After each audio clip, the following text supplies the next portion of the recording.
Mixture of iron filing and sulphur. तो इसमें ion, आपको पता है कि ये मैग्नेटिक है, मैग्नेट से अट्रैक्ट होता है, और ये नॉन मैग्नेटिक है, ठीक है।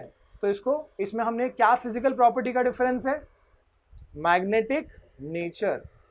इसमें एक है मैग्नेटिक और दूसरी चीज होगी नॉन मैग्नेटिक। तो you can use this process magnetic separation. जैसे कि यहां पर देखो क्या दिया है, ये सैंड है और ये क्या है, ये आयन फिलिंग्स है। तो जब मैग्नेट लगाओगे तो आयन फिलिंग चिपक जाएगा, आयन पार्टिकल चिपक जाएगा, सैंड रह जाएगा, है ना, सिंपल। आगे देखो, मतलब इस कॉन्सेप्ट को बहुत अच्छे तरीके से यूज भी किया जाता है। मिनरल्स ओर्स में से जब मेटल्स को निकालने होते हैं, मैग्नेटिक वाले नेचर के मेटल्स को निकालने होते हैं, तो फाइन ओर्स को यहाँ पर डाला जाता है, जिससे कि जो नॉन मैग्नेटिक इम्प्योरिटी है वो आगे निकल जाएगा, और जो मैग्नेटिक ओर है, मैग्नेटिक मेटल का जो एक्चुअल ओर है, वो यहाँ पर नज़दीक में कलेक्ट हो जाएगा। तो ये मैग्नेटिक सेपरेशन को यहाँ पर भी यूज़ किया जाता है, ठीक है। इसके बाद देखो यहाँ पर, ये आपको मैंने थोड़ा एग्जांपल दिया है। जो नॉन मैग्नेटिक है वो आगे निकल गया, जो मैग्नेटिक है थोड़ा पास में आया। नॉन मैग्नेटिक आगे निकल गया, मैग्नेटिक पास में आया। नॉन मैग्नेटिक इधर जा रहा है, मैग्नेटिक इधर जा रहा है, देखो, ठीक है। आगे okay, sublimation. What is sublimation? Sublimation क्या होता है? The process of separation can be use, this process of separation can be use जब हमको पता है सब्लिमेशन यानी क्या होता है। ऐसी कुछ सॉलिड्स होती है जो डायरेक्टली वेपराइज हो जाती है, सीधे वेपर बन जाती है, उसकी लिक्विड स्टेट नहीं होती। तो जब हमारे पास ऐसा कोई चीज़ है जिसमें एक पार्टिकल सब्लिमेटरी है, मिक्सचर ऐसा है जिसमें एक पार्टिकल सब्लिमेटरी है और दूसरा टाइप का पार्टिकल नॉन सब्लिमेटरी है, तो हम ऑब्वियसली ये यूज़ कर सकते हैं। तो what is the physical property का difference? It is sublimatory nature. तो एक सब्लिमेटरी है और दूसरा जो दूसरी कंपोनेंट मिक्स है वो नॉन सब्लिमेटरी है, तो हम ये चीज़ कर सकते हैं, ठीक है। जैसे कि अमोनियम क्लोराइड और सॉल्ट का मिक्सचर, अगर ऐसा हम इसको जब हीट करेंगे अमोनियम क्लोराइड और सॉल्ट के मिक्सचर को, तो क्या होगा कि जो अमोनियम क्लोराइड है जो सब्लिमेटरी है वो डायरेक्टली गैस बन जाएगा, और गैस बनेगा, यहाँ cotton plug, wet cotton plug है, तो ये ठंडा हो गया सब सीधा गैस वापस क्या बन जाएगा, सॉलिड, डीसब्लिमेट हो गए, फिर से ठंडा होगा तो सॉलिड बन जाएगा। तो नीचे सॉल्ट बच जाएगा और यहाँ पर जो चिपकी हुई ये चीज़ है वो क्या है, अमोनियम क्लोराइड, ठीक है। दिस कैन ऑल्सो भी आयोडीन प्लस सॉल्ट, आयोडीन भी सब्लिमेटरी होता है, ठीक है। आगे देखते हैं, सेपरेटिंग फनल। ये कब यूज किया जाएगा? To separate two immiscible liquid. Immiscible मतलब जो आपस में मिक्स नहीं हो सकते, जैसे कि ऑयल इन वाटर, मैंने आपको पूछा था, तो यहाँ पर आ जाएगा। ऑयल इन वाटर जो है वो आपस में मिक्स नहीं हो सकते, तो ऐसे में हम इस ऐसे वाले केस में हम क्या कर सकते हैं? What is the physical property का difference? They can not be mixed and they have density difference. यहाँ पर लिक्विड्स का डिफरेंट डेंसिटी है, तो ऑब्वियसली मिक्स नहीं हो रहा, डेंसिटी अलग है, तो एक ऊपर रहेगा जो हल्का वाला है और दूसरा वाला नीचे रहेगा। तो अगर केरोसिन एंड वाटर है तो केरोसिन ऊपर रहेगा, वाटर नीचे रहेगा। जैसे यहाँ पर देखो, तो जब हम ऐसा करेंगे तो ऑब्वियसली जो भारी वाला है सेपरेटिंग फनल से उसको हम नीचे उतार सकते हैं और फिर उसको नॉब को बंद कर देंगे, ठीक है। देखो यहाँ पर ये सिंपल है ज़्यादा। So we have this separating funnel, इसको बोलते हैं, ठीक है। सांप की बीन की तरह दिख रहा है ये। अच्छा, ये वाटर और ये फिलहाल लॉक है यहाँ पर। जैसे ही वाटर और केरोसिन डाला, केरोसिन ऊपर है, वाटर नीचे है, इसको हम नॉब को ओपन करेंगे, नीचे कुछ कलेक्टिंग रखेंगे यहाँ पर वेसल, और जब तक ये वाटर का लेवल यहाँ तक पहुँच नहीं जाता, ठीक है, तब तक इसको पास करेंगे, वाटर नीचे मिल जाएगा, ऑयल जो है वो ऊपर रह जाएगा, ठीक है। डेंसिटी का डिफरेंस था, एक तो मिक्स नहीं हो रहे थे, ऊपर से केरोसिन हल्का है और दूसरा लिक्विड ऑब्वियसली डेंसिटी उसकी ज़्यादा रहेगी तो वो नीचे कलेक्ट हो जाएगा, ठीक है। देन सो ये सब फिजिकल प्रोसेस पढ़ रहे हैं हम, और ये सब के टाइम पे हमको इस बात का ध्यान रखना है कि क्या फिजिकल प्रॉपर्टी का डिफरेंस है, हम उसी कॉन्सेप्ट का उसका यूज करें, उसी से हम उसको सेपरेट कर रहे हैं। जो चीज़ मिक्स की गई है आपस में, उनके बीच में क्या फर्क है, कौन सी फिजिकल नेचर का डिफरेंस है, ठीक है, और उसी को यूज कर रहे हैं हम सेपरेशन के लिए। इवेपोरेशन, जैसे इवेपोरेशन प्रोसेस यूज कर सकते हैं, सॉल्ट इन सी वाटर या सॉल्ट एंड वाटर, मतलब पानी में नमक मिक्सड है, तो अगर सेपरेट करना है हमको पानी और नमक को, तो क्या करना होगा, तो इवेपोरेशन प्रोसेस करना होगा। तो इसमें एक वोलेटाइल, दूसरा नॉन वोलेटाइल सब्सटेंस है, ठीक है। मतलब एक है जो उड़ जाएगा, जैसे पानी को जब गर्म करेंगे मिक्सचर को तो पानी उड़ जाएगा, सॉल्ट रह जाएगा नीचे, ठीक है। सो देख सकते हो आप यहाँ पर कि जो वाटर है वो बेसिकली हीट करने से उड़ गया और सॉल्ट जो है वो नीचे बच जाएगा, okay. So this is evaporation. Crystallization क्या है सर? क्रिस्टलाइजेशन क्या है देख लेते हैं। क्रिस्टलाइजेशन ना देखो लगभग ये सेम बताया मैंने, इसमें भी वही है जो इवेपोरेशन में था, वही प्रोसेस वही चीज़ यहाँ भी कर रहे हैं कि एक वोलेटाइल दूसरा नॉन वोलेटाइल, जैसे सॉल्ट इन वाटर। तो हम अगेन ये नाम क्यों अलग दिया है फिर क्रिस्टलाइजेशन, तो मैं आपको बताता हूँ। क्रिस्टलाइजेशन के थोड़े एडवांटेजेस हैं ओवर इवेपोरेशन। इवेपोरेशन में क्या हो सकता है ना, कभी मतलब यहाँ पर करते क्या है, यहाँ पर हमको मान लो कि कोई चीज़ इम्प्योर फॉर्म में है, कोई चीज़ इम्प्योर फॉर्म में है, तो उसको हम मिक्स करेंगे सॉल्वेंट में, मान लो पानी में मिक्स कर दिया अगर वो मिक्स हो रहा है तो, और फिर उसको सूखने देंगे, ड्राई होने देंगे, हल्का हीट भी कर सकते हैं, ठीक है, ड्राई होने देंगे, और धीरे धीरे करके जो वाटर है वो उड़ता जाएगा, इम्प्योरिटीज़ लेके जाता जाएगा, और जो एक्चुअल मैटर है, जो चीज़ हमने मिक्स करी थी वो बच जाएगा, ठीक है। तो इसमें ऐसे भी करते हैं कि इसको हॉट करते हैं, मिक्सचर को एकदम गर्म करते हैं और फिर कूल होने देते हैं, ठीक है। तो क्रिस्टलाइजेशन जो है लगभग इवेपोरेशन जैसा ही है, पर इवेपोरेशन में क्या डिसएडवांटेजेस है, इवेपोरेशन में ये हो सकता है कि जो चीज़, जैसे मान लो आपने सॉल्ट एंड वाटर लिया या कोई ऐसा मिक्सचर लिया, तो ये चांसेस है कि वो हीटिंग की वजह से सॉल्ट भी डिस्ट्रॉय हो जाए, क्रिस्टलाइज ना हो प्रॉपर, ठीक है, उसका भी डिकम्पोजिशन हो जाए, इम्प्योरिटी रह जाए उसमें, वो इवेपोरेशन में पॉसिबल है। यहाँ पर क्या है, ये प्रोसेस स्लो है, लेकिन ऐसा है कि ये प्रॉपर क्रिस्टलाइन फॉर्म में, इसके लिए नाम इसका क्रिस्टलाइजेशन है, कि क्रिस्टलाइन फॉर्म में आपको वो चीज़ मिलेगी और उसका डिकम्पोजिशन नहीं होगा। समझ में आ रहा ना, कि अगर मान लो कि मैं वाटर इन सॉल्ट का मिक्स उसको हीट कर रहा हूँ, तो उस हीटिंग में, इवेपोरेशन में ये पॉसिबल है कि वाटर उड़ जाए, साथ में सॉल्ट का भी कुछ कंपोनेंट्स उड़ जाए, या सॉल्ट भी डिकम्पोज हो जाए। ये शुगर वाले केस में होता है, वाटर इन शुगर वाले में, ठीक है।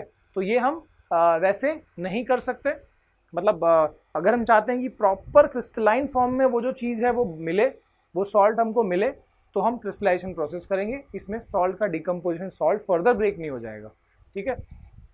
सो आप देख सकते हो लगभग ये वही किया जा रहा है यहाँ पर। हीटिंग इतनी स्ट्रांग नहीं होती, वैसे ये नहीं भी करेंगे तो वे धीरे धीरे करके ये उड़ता जाएगा, और हमको जो बचेगी वो चीज़ क्रिस्टलाइन फॉर्म में, बिल्कुल एकदम जैसे क्रिस्टल्स होते हैं वैसे फॉर्म में मिलेगा। ओके, आगे देखते हैं डिस्टिलेशन। सर क्या होता है डिस्टिलेशन प्रोसेस में? It is not fractional distillation, distillation. So distillation is a process of separating two और more miscible liquids. Immiscible liquid के लिए हमने सेपरेटिंग फनल यूज़ किया, ऐसी लिक्विड जो मिक्स हो सकती है आपस में, जैसे कि एसीटोन इन वाटर या अल्कोहल इन वाटर, जो मिक्स हो सकती है, तो ऐसे के लिए हम क्या यूज़ करेंगे, तो हम ये प्रोसेस यूज़ करेंगे। What is the difference in physical property? इनके बीच में क्या डिफरेंस रहेगा फिजिकल प्रॉपर्टी का? वो that difference is difference in boiling points. दोनों अलग अलग टेम्परेचर पे बॉईल करते होंगे, जैसे यहाँ पर ये लगभग जो है 56 और सम 58 के आसपास में, 56 डिग्री लगभग इसका बॉइलिंग पॉइंट है, और इसका जो बॉइलिंग पॉइंट है आपको पता है वो 100 डिग्री सेल्सियस है। तो बॉइलिंग पॉइंट का डिफरेंस को यूज़ करते हैं हम इस वाले कॉन्सेप्ट में। डिस्टिलेशन में देखो ये आपका सिस्टम है डिस्टिलेशन का, तो इसमें ये मिक्सचर है एसीटोन और वाटर का, और इस मिक्सचर को हम क्या कर रहे हैं, हीट कर रहे हैं। तो इसमें क्या होगा, इसमें ऑब्वियसली जो वॉलेटाइल है, यानी जिसकी जो बॉइलिंग पॉइंट कम है, ऑब्वियसली वो पहले बॉयल होगा। तो जब हीट करोगे तो पहले क्या बॉयल होगा, एसीटोन, और वो बॉयल होके यहाँ से निकल गैस वेपर बन के निकलेगा, जहाँ जगह मिलेगी वहाँ से पास होगा, और ये कूलिंग सिस्टम है बेसिकली, ठीक है, ठंडा करने के लिए। तो वो कूल होगा तो फिर ड्रॉपलेट्स बन जाएगा एसीटोन, और एसीटोन के ड्रॉप्स यहाँ पर जमा होते जाएंगे जब तक ये बॉयल होता जाएगा, और जब तक वाटर का बॉइलिंग पॉइंट रीच होगा हीट करने से, तब तक शायद सारे एसीटोन यहाँ पर सेपरेट हो गए होंगे। This is distillation. और आपको अगर पता हो कि जितने भी जहाँ पर अल्कोहलिक बेवरेजेस बनते हैं, ठीक है, यानी बियर, रम, विस्की, जहाँ भी ऐसे फैक्ट्रीज़ को डिस्टिलरीज कहते हैं, कि वहाँ पर ये डिस्टिलेशन प्रोसेस से ही वाटर से अल्कोहल को सेपरेट किया जाता है, ठीक है। अच्छा, इससे थोड़ा सा एडवांस वाला है ये fractional distillation. Sir fractional distillation कब यूज़ करते हैं? यहाँ पर भी मिसिबल लिक्विड्स के लिए ही यूज़ करते हैं, यानी ऐसी लिक्विड जो आपस में मिक्स हो जाती है, मिक्स हो सकती है, सॉल्यूबल है आपस में। लेकिन ये एडवांस तरीका कब यूज़ किया जाएगा? जब बॉइलिंग पॉइंट का डिफरेंस काफ़ी कम है, it is even less than 25 kelvin और 25 डिग्री सेल्सियस, ठीक है। जब इससे कम, देखो यहाँ पर क्या था डिफरेंस, देखो कितना ज़्यादा है, लगभग यहाँ पर ये तो 40-44 के आसपास का डिफरेंस है। बट जब डिफरेंस आपके पास कम हो, जैसे यहाँ पर देखो एसीटोन और इथेनॉल, एसीटोन 56 डिग्री इसका बॉइलिंग पॉइंट है, और इसका boiling point, again the difference is boiling point का ही, पर डिफरेंस कम है। सो this is less than 22 degree का डिफरेंस है, यहाँ पर देख सकते हो। तो जब 25 डिग्री से कम का डिफरेंस हो तो कुछ तरीका बदलना पड़ता है, डिस्टिलेशन में एक स्पेशल यूनिट लगानी पड़ती है और उसको बोलते हैं फ्रैक्शनेटिंग कॉलम। सारा कमाल इसका है, देखो ये है फ्रैक्शनेटिंग कॉलम, बाकी सब डिस्टिलेशन जैसा ही है, सिर्फ ये एक्स्ट्रा लगा हुआ है, ये जो फ्रैक्शनेटिंग कॉलम है। सर इसका एडवांटेज क्या है, मतलब इससे होता क्या है या कैसे ये सेपरेट कर पाता है? So just see, we have a mixture of acetone and alcohol that ethanol, ठीक है। अब डिफरेंस ज़्यादा नहीं है, तो मतलब क्या अगर हम डिस्टिलेशन करेंगे तो क्या होगा, डिस्टिलेशन करेंगे तो पहले ये बॉयल होगा ऑब्वियसली, लेकिन ये जैसे बॉयल होकर ऊपर फिर यहाँ जमा होता जाएगा, कुछ ही टाइम में दूसरा भी बॉयल होने लगेगा, मतलब टाइम नहीं मिलेगा पूरा एसीटोन को यहाँ आने के लिए और अल्कोहल भी यहाँ आने लगेगा। So we don't want that, हम नहीं चाहते, हम सेपरेट करना चाहते हैं।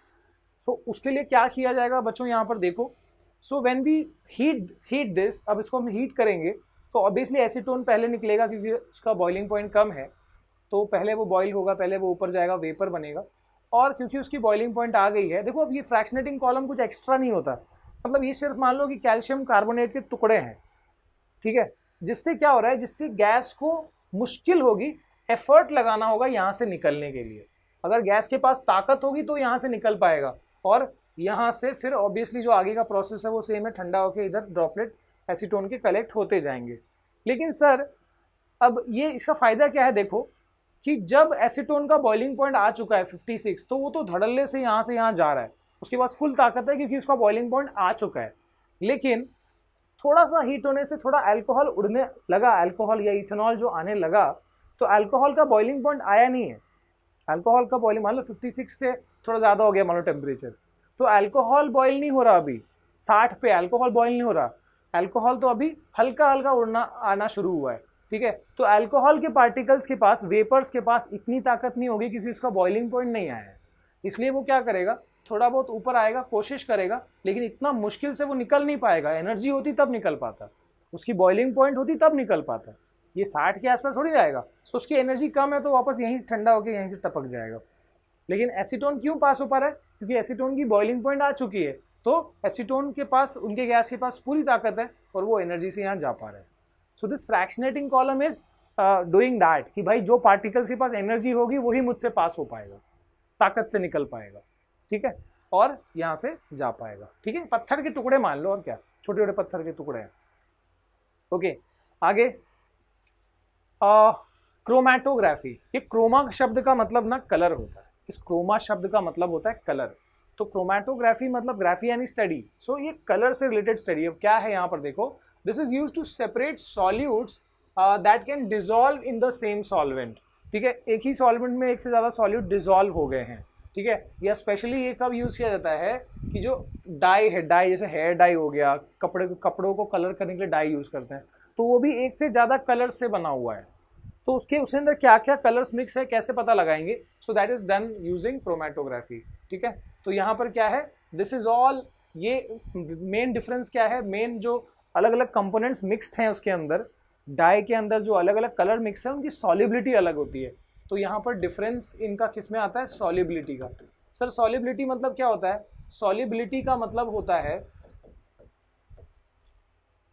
कोई चीज़ जल्दी मिक्स होती है, डिजॉल्व होती है। मान लो कि एक डाई के अंदर 3 कलर है, रेड, येलो, ब्लू, तो उसमें ब्लू कलर ज़्यादा जल्दी मिक्स हो जाता है, ठीक है। मान लो पानी में जल्दी मिक्स हो सकता है, येलो वाला थोड़ा स्लो मिक्स होगा, रेड वाला और स्लो मिक्स होगा।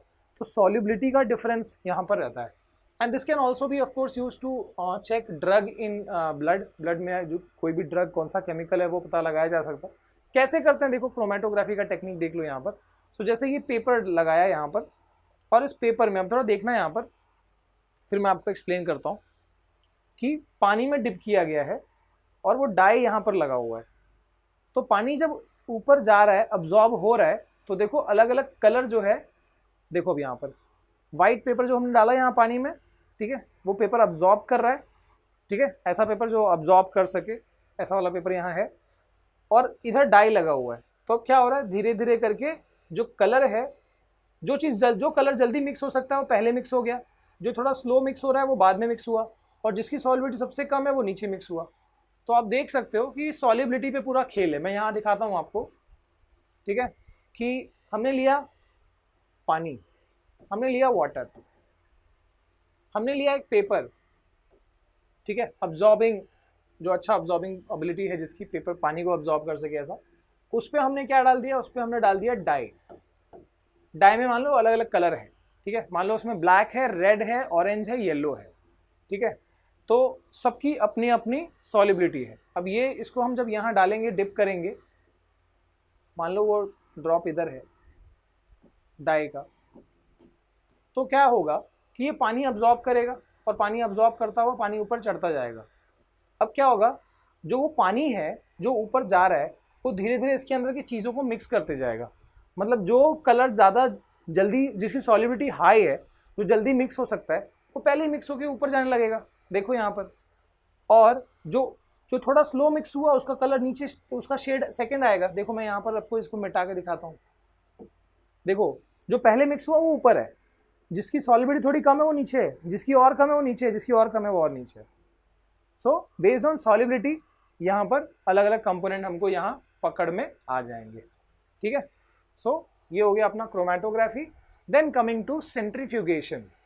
सर सेंट्रीफ्यूगेशन प्रोसेस क्या है? इसमें सेंट्रीफ्यूगल, ये कहीं सुना हुआ शब्द लग रहा है। कोई भी चीज़ जब गोल घूमती है, मान लो एक पत्थर अपने रस्सी में बांधा और रस्सी को घुमा रहे हो ऐसे, ठीक है, पत्थर ऐसे घूम रहा है, यहाँ से वहाँ जा रहा है, जब वो पत्थर टूटेगा तो वो आपकी तरफ नहीं आएगा, वो बाहर की तरफ जाएगा, ठीक है।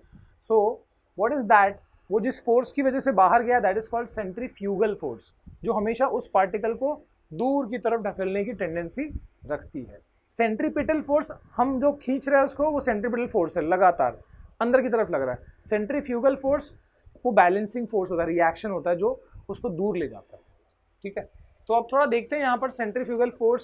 So what is the difference, यहाँ पर फिजिकल प्रॉपर्टी कौन सी चीज़ का डिफरेंस काम आएगा?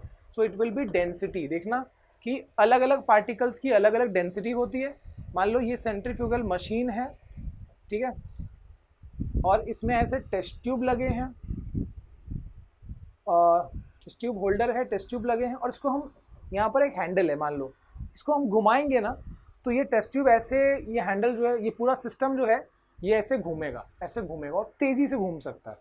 तो ये जो टेस्ट ट्यूब आप लगाओगे ये भी इसके साथ में ऐसे रोटेट करेगा। यहाँ भी लगा लो, मान लो एक टेस्ट ट्यूब, ठीक है, तो ये बेसिकली ऐसे रोटेट करेगा, झूला होता है ना ऐसा इस टाइप का, तो ऐसे रोटेट करेगा। जब टेस्ट ट्यूब ऐसे घूम रहा है, ऐसे ऐसे करके घूम रहा है, ऐसे ऐसे घूमेगा, तो सेंट्रीफ्यूगल फोर्स उसको दूर ढकेल रहा है, ठीक है, टेस्ट ट्यूब को दूर ढकेल रहा है।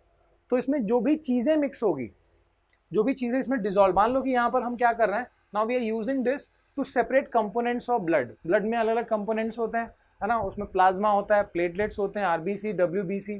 तो जिसकी डेंसिटी सबसे ज़्यादा होगी, उसमें जो सबसे भारी वाली चीज़ होगी, उसको ये सेंट्रीफ्यूगल फोर्स सबसे ज़्यादा ढकेलेगा, तो वो टेस्ट ट्यूब में सबसे किनारे, सबसे कोने में चला जाएगा, जिसकी डेंसिटी सबसे हाई होगी, ठीक है। जिसकी डेंसिटी थोड़ी कम होगी उससे, वो थोड़ा ऊपर की तरफ आ जाएगा यहाँ पर।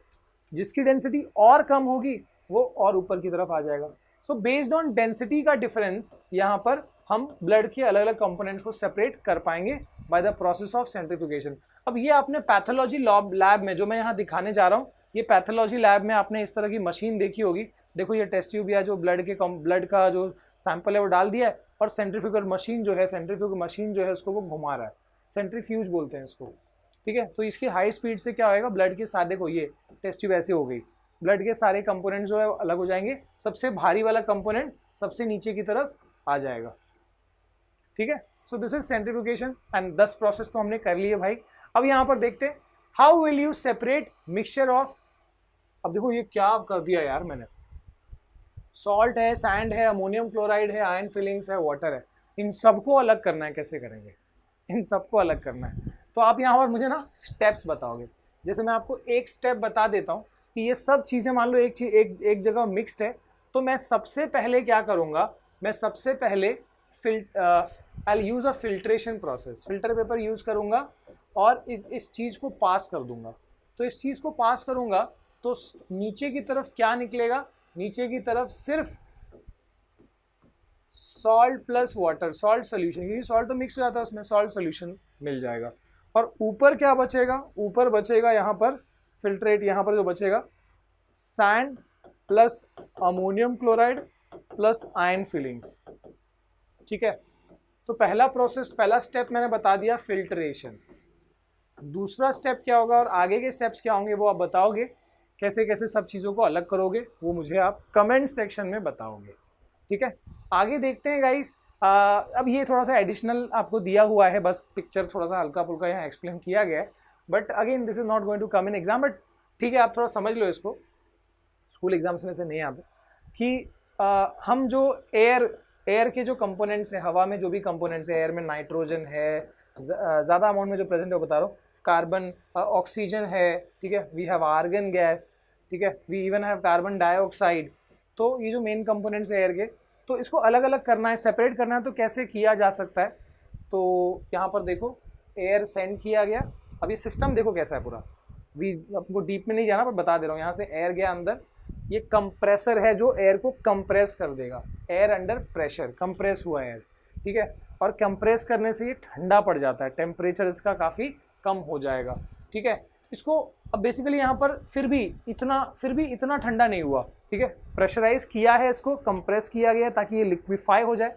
पढ़ा है हमने कंप्रेस करने से जो क्या पढ़ा था हमने कंप्रेशन वाले फर्स्ट चैप्टर में, कि गैस को कंप्रेस कर तो लिक्विड बनाया जा सकता है, एलपीजी सीएनजी, है ना। तो कंप्रेस किया गया और कंप्रेस करके और कूल कर दिया गया, देखो यहाँ ठंडा पानी, फ्रीजिंग वाटर पास किया जा रहा है ताकि ये जो गैस है वो ठंडा होके यहाँ पर लगभग लिक्विफाई हो जाए, ठीक है। लेकिन अब देखो यहाँ से कोल्ड कंप्रेस्ड एयर आ रहा है, मतलब हमने क्या किया, देखो मैं आपको थोड़ा सा मिटा के इसको बताता हूँ प्रॉपरली।